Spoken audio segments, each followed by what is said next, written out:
लाल बहादुर शास्त्री की ऐसी बहुत सारी किस्से हैं जिसमें वो साफ दिखाई देता है कि वो कितने ज़मीन से जुड़े व्यक्ति थे और साथ में ईमानदारी ऐसी कि लोग उनकी मिसाल दिया करते थे।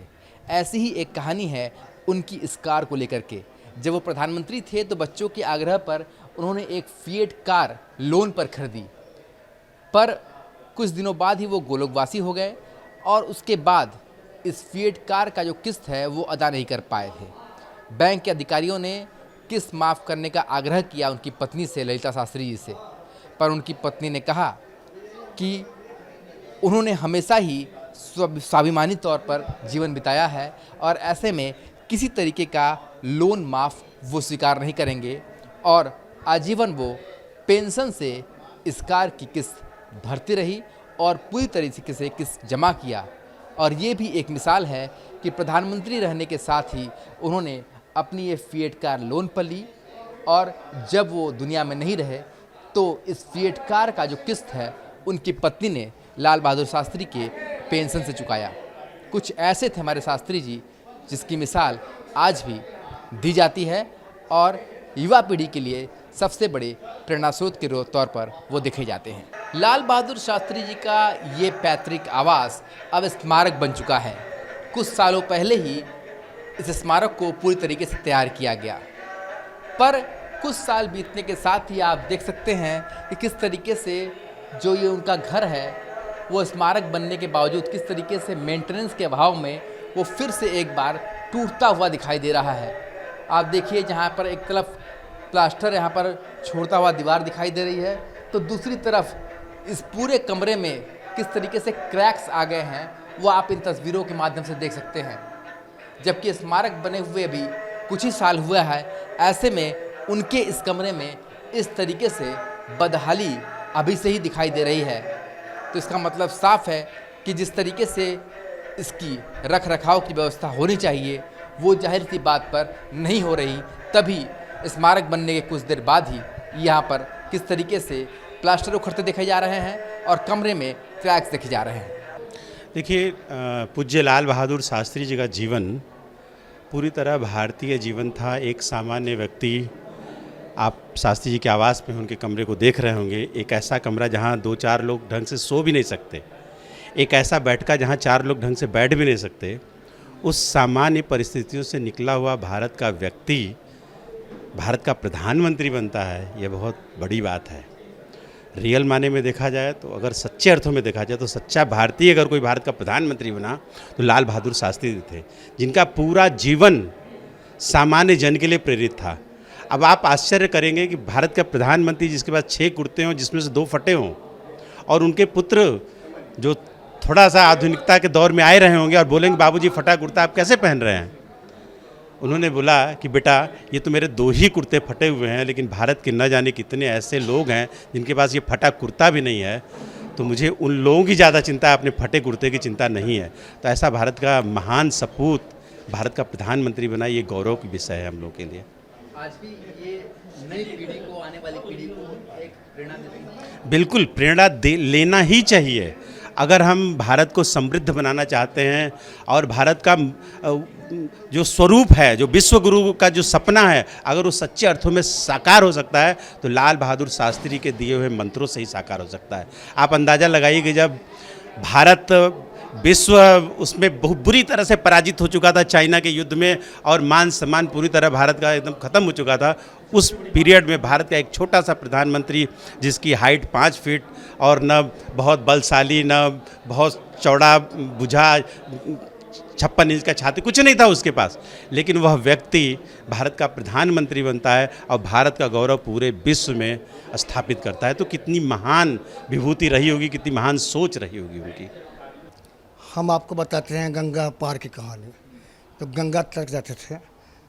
दरअसल बात यह है कि सबको पता है, पूरा देश को जानता है कि शास्त्री जी बहुत गरीब परिवारों से जुड़े थे। वो ज़मीन से जुड़े थे और गरीबी के नाते एक समय की बात है कि 1904 में पैदा हुए थे 2 अक्टूबर 2004 को, और 1906 में इनके पिताजी का देहांत हो गया था। प्लेग की बीमारी आई थी उस समय, महामारी, उस प्लेग की महामारी में ख़त्म हो गए थे। इनकी माता जी गरीब रहने के साथ साथ वो 2 पैसे के जो अन्न होते थे इनके बाबूजी लाते थे वो ख़त्म हो गया था और उन्हीं के सहारे बेचारे उनकी माताजी ने पढ़ाया था। और कभी जब यहाँ पे आए तो उस समय ब्रिज नहीं होते थे और बोट चलते थे, और उनके पास इतना पैसा नहीं हो पाता था कि वो बोट का रेंट दे पाते थे।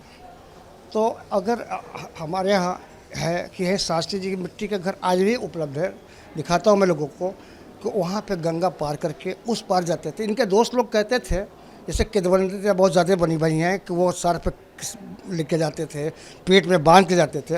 लेकिन मेरी एक कहानी है, मेरी अपनी सोच है कि इस समय गंगा सिमटी है, उस समय गंगा और चौड़ी होती होंगी, वो कैसे लेके जाते होंगे। लेकिन हम जो पढ़ा है, जो हम जानते हैं कि शास्त्री जी अपने दोस्त को अपने किताबों को बैग को दे देते थे और कहते थे, उनके दोस्त लोग कहते थे कि मैं आपका किराया दे दूंगा, आप मेरे साथ चले। लेकिन शास्त्री जी का पूरा परिवार स्वाभिमानी था, इसलिए वो इनकार कर देते थे और बैग दोस्तों को संभाल देते थे और वो गंगा उस उतार करके उस पार जाते। तो वहाँ से भी 10 किलोमीटर दूर, वो भी कभी कभी वो काशी विद्यापीठ पढ़ने जाते थे। ऐसी बहुत सारी कहानियों से भरा हुआ है उनका पूरा जीवन। जब बनारस भी आए प्रधानमंत्री बनने के बाद, एक आम व्यक्ति की तरह आए, कहीं से किसी बात को उन्होंने एहसास नहीं होने दिया कि आज वो इतने बड़े पद पे हैं। जी, सत्य बात है। 1965 में 18 महीने के कार्यकाल में लाल बहादुर शास्त्री जी को एक बार मौका मिला था बनारस आने का, जो अपने घर पे आए थे। तो घर पे आए थे तो कथा वथा कराया उन्होंने। जब वो निकल के बाहर जाने लगे तो आस पड़ोस के लोगों ने कहा कि लाल बहादुर अपना मकान तो बनवा लो, अब तो प्राइम मिनिस्टर हो गए हो। तो लाल बहादुर शास्त्री जी ने कहा कि चाचा, मेरा मकान तक कुछ हद तक तो ठीक है रहने लायक, लेकिन हमारे देशवासियों का मकान इतना ज़्यादा खराब पड़ा हुआ है कि लोग सड़क के बाहर सोते हैं, हम उसे बनवा लेंगे, तब अपना मकान बनवा लेंगे। इतनी बड़ी सोच, इतने बड़े सोच के माहिर आदमी, और वो कभी अपने लिए कुछ नहीं किया। जैसा बताया जाता है कि 1 रुपये भी अपने शरीर पर नहीं लगाया था उन्होंने, और 1 इंच ज़मीन भी उन्होंने नहीं ले पाई थी। आप जहाँ खड़े हैं इस समय, हम सब खड़े हैं, वो शास्त्री जी के दादाजी का मकान हुआ करता था। ग्रैंडफादर हाउस, पैट्रिक आवास, पैटर्नर हाउस हुआ करता था। अब इससे बड़ी बात मैं क्या बता सकता हूँ आपको। स्मारक बने कुछ साल हुए हैं, अभी यहाँ पर लोग लगातार आ रहे हैं, पर उनके कमरे में फिर से मैं देख रहा हूँ कि क्रैक्स आ गए हैं, प्लास्टर छूट रहे हैं। इसकी रखरखाव की व्यवस्था होनी चाहिए फिर से। जी, हो रहे हैं। अभी तो थोड़ा सा अभी तैयारी चल रही है, बगल वाला मकान में तैयारी, उसी रूप में तैयारी करा रहे हैं हम लोग। धीरे धीरे वो भी समस्याएं हल हो जाएंगी। आप समझ लीजिए, इतने सालों तक समस्या नहीं हल हो पाई, तो हम एक संस्था से जुड़े व्यक्ति थे हम लोगों ने वो समय बनवाया कि 2006 की कहानी सबको याद है कि पेपर में आउट हुआ था कि काशी ने ही भुला दिया काशी के लाल को।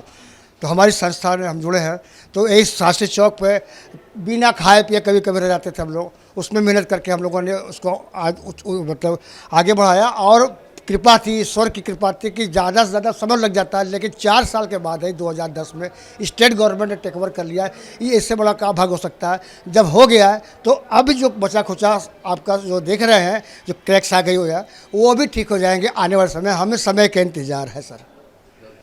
आज पूरा देश महात्मा गांधी की जयंती के साथ लाल बहादुर शास्त्री की जयंती भी मना रहा है।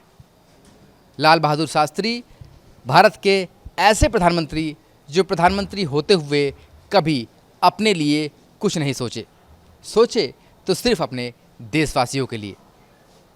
उनका जो बाल्यावस्था था वो भी बेहद संघर्ष से भरा हुआ था।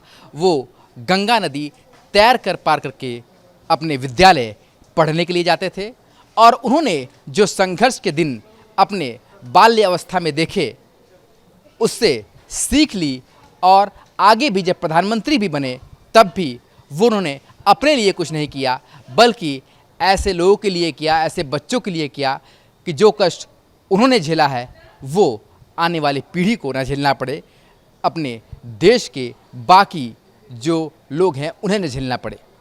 इसके लिए उन्होंने फटे कुर्ते पहने, एक वक्त का खाना तक छोड़ा, अपनी गाड़ी का लोन नहीं चुका पाए, कभी कोई प्रॉपर्टी नहीं बनाई, और ये जो स्मारक आज बनकर खड़ा है, जिसे प्रधानमंत्री स्वर्गीय लाल बहादुर शास्त्री का घर कहा जाता है, ये भी उनके दादाजी की पैतृक संपत्ति रही।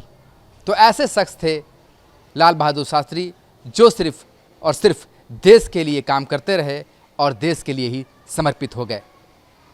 उनकी कहानियाँ आज युवा पीढ़ी के लिए सबसे बड़ा प्रेरणा स्रोत है और आज 2 अक्टूबर को हम सभी उन्हें श्रद्धांजलि देते हैं, साथ ही उनके किए गए कार्य और उनके पूरे जीवन के संघर्षों से प्रेरणा लेते हैं।